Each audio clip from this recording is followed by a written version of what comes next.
Ouais, ben, un livre, un film, une musique et un personnage de série, voilà ce qu'on va mettre dans cette pop list.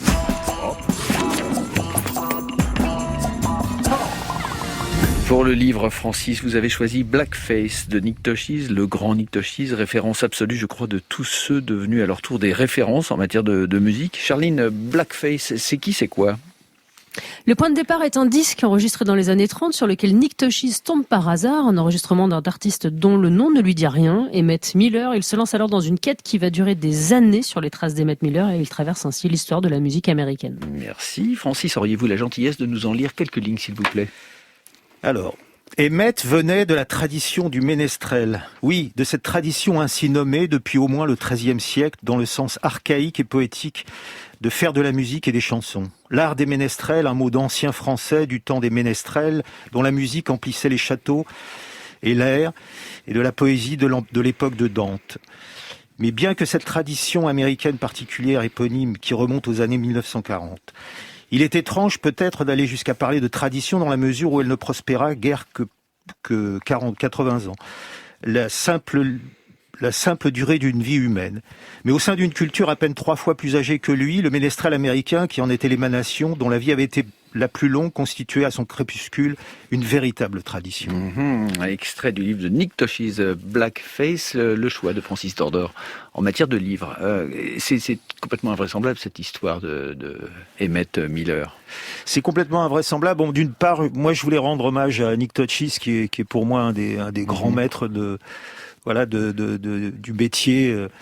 Je recritique, je crois que c'est un peu limité, je crois que il est à la fois musicologue peut-être, historien. Mais ça va au-delà quand même. Ouais. Pour moi, il est une espèce de synthèse. Il a la vertigineuse érudition du journaliste, et traversé par le souffle de l'écrivain avec cette espèce de lyrisme. Et pour moi, c'est la perfection, une espèce de point à peu près inatteignable pour nous petits mortels. Donc c'est un peu mon admiration. Quant au blackface, je trouve qu'aujourd'hui il y a beaucoup de choses qui sont dites autour du blackface.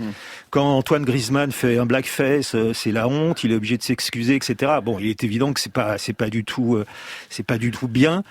C'est une faute de goût absolue, puisque à l'origine, c'est quand même se moquer effectivement des Noirs du sud des États-Unis. Donc l'origine est clairement péjoratif, mais en même temps, c'est un lieu. Le blackface est devenu un lieu un peu particulier où il y a eu une espèce de rencontre entre des traditions blanches, des traditions noires.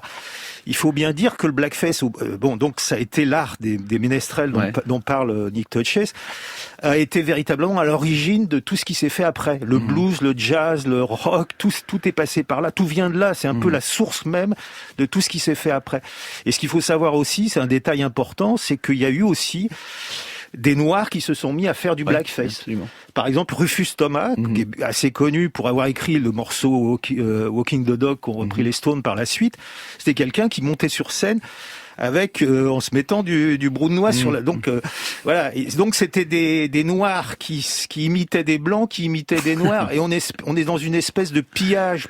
Le pillage intégral, et pour moi ça résume ça un peu à la fois la pop, le rock, tout ça, c'est espèce de pillage permanent.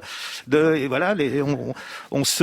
y a une forme de d'altérité, d'expérience de l'altérité à travers ces musiques qui fait qu'aujourd'hui, c'est encore vivant, ça a encore du sens et on en parle encore. Et c'est un livre passionnant que ce Blackface, très très recommandé, de Nick Tosches.